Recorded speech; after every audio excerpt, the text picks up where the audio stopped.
కరీంనగర్లో విద్యుత్ ఉద్యోగులు నిరసన ఆందోళన కార్యక్రమానికి శ్రీకారం చుట్టారు. తెలంగాణ రాష్ట్ర పవర్ ఎంప్లాయీస్ జేఏసీ ఆధ్వర్యంలో నిర్వహించిన ఈ కార్యక్రమంలో నాయకులు మాట్లాడుతూ కేంద్ర ప్రభుత్వం మొండి వైఖరిని నశించాలని డిమాండ్ చేశారు. పవర్ సెక్టార్లతో పెత్తదారుల వ్యవస్థను అడ్డుకోవాలని డిమాండ్ చేశారు. ఈ కార్యక్రమంలో పలువురు ఉద్యోగులు, యూనియన్ నాయకులు పాల్గొన్నారు.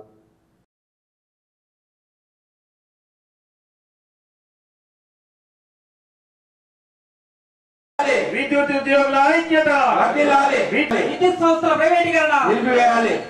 అంతా ఒకటే పెత్తందారు కిందికి పోయే లేదు. మనం బాగానే ఉన్నాం కదా, మన సాలరీస్ బాగానే అవుతున్నాయి కదా. ప్రైవేట్ పరం కావడం ఒకే పెత్తందారి అంటే ఒకప్పుడు కాకపోవచ్చు, కంపల్సరీ ఒక 5-10 సంవత్సరాల్లో నిరంకుశ ధోరణితో పెత్తందారి వ్యవస్థకు పవర్ సెక్టార్ని అప్పజెప్పాలని, నాట్ ఓన్లీ పవర్ సెక్టార్ అన్ని ప్రభుత్వ రంగ సంస్థలను ప్రైవేట్ పరం చేయడానికి కృతనిశ్చయంగా ఉంది. మొన్నటికి మొన్న సంవత్సరం క్రితం ప్రైవేటు పరం చేయడానికి పార్లమెంట్లో బిల్లు ప్రవేశపెట్టే యోచనలో ఉంటే దాన్ని మేము ఆల్ ఓవర్ ఇండియా విద్యుత్ ఎంప్లాయీస్ అందరూ జాగ్గా ఏర్పడి దాన్ని అడ్డుకోవడం జరిగింది.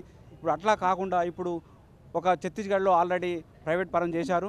అదేవిధంగా ఇప్పుడు కూడా మన యూపీలో 2 డిస్కామ్ని ప్రైవేట్ చేసే యోచనలో ఉన్నది. దానికి గత 1 మంత్ నుంచి అక్కడ ఉన్న ఎంప్లాయీస్ విద్యుత్ ఉద్యోగులు అందరూ కలిసికట్టుగా భార్య పిల్లలతోని రోడ్లపైకి వచ్చి వాళ్ళు స్ట్రైక్ చేస్తూ ఉన్నారు. దానికి సంఘీభావంగా అదేవిధంగా మన యొక్క ప్రభుత్వ రంగ సంస్థలు ఉన్న అందరు ఎంప్లాయీస్ ఈరోజు సార్వత్రిక సమ్మె పాటిస్తున్నారు.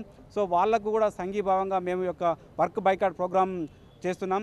ఈ వర్క్ బైకాట్లో అందరము విద్యుత్ ఉద్యోగులకు అందరము ఆఫీసుకు అటెండ్ అయ్యి మరియు ఈ యొక్క బయటకు వచ్చి వర్క్ మాత్రమే బైకాట్ చేస్తున్నాం.